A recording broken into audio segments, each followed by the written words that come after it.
If you've been following this channel for a while, you might get the idea that I love structure. And I do. I love productivity, organization, order, and I try to be as disciplined as possible. When some people hear this, they think that it's boring. They equate a disciplined life of structure to feelings of entrapment. Before I get into my thoughts on the topic, I want to tell you a story. So it's a hot sunny day out, and there's this bee, and her name is Bertha. Bertha is buzzing by her hive with some other bees, just relaxing and having a good time. Like the other bees, Bertha may have some aspirations of doing great things one day. I can't really say. Bees probably don't have that kind of ability to think those kind of thoughts. Suddenly, a bear starts to approach her hive. The bear is hungry for some honey and bee eggs. In an attempt to save her hive, Bertha stings the bear, but its skin is so thick that when she tries to pull her stinger out, she dismembers herself and dies. The sad part about this story is that Bertha had no choice. Through years of evolutionary wiring, she has evolved to sting threats. It's a biological reaction to a dangerous situation. She has no idea that her stinger will get stuck and that she'll die. If she had known she would have died, she might have flew away and saved her own life. Bees are prisoners to their own biology. Unlike bees, humans have the ability to override their biology through self-discipline. Let's say that someone has long-term desires to be in a deep and loving relationship, to create a meaningful career that they love, and have a healthy body. Along each step of that journey, they are tempted by short-term pleasures such as porn, junk food, or video games. Deep down, they really want the life that comes in the long term, yet they keep succumbing to short-term pleasures.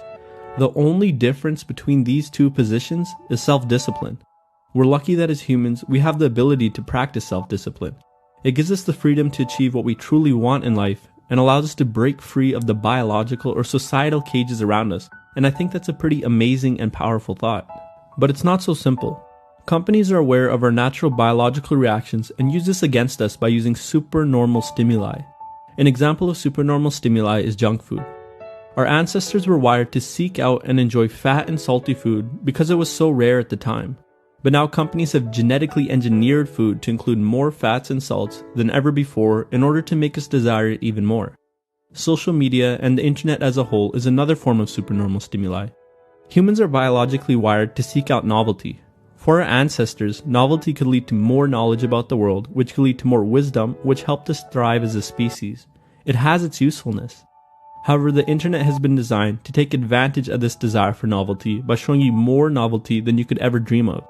Every page links out to more pages with more novelty, and every video to a new video with even more novelty.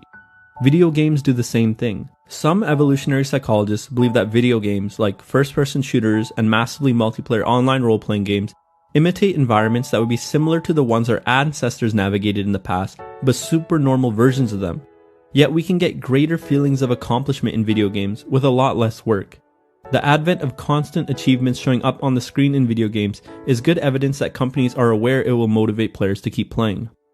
So not only are we sabotaged by our own biologies, but we're being targeted by corporations seeking to take advantage of us and make a profit. On the plus side, you and I are not like the bee because we're not caged by our own biology. With self-discipline, we can live the life we truly want. We have the choice to be free.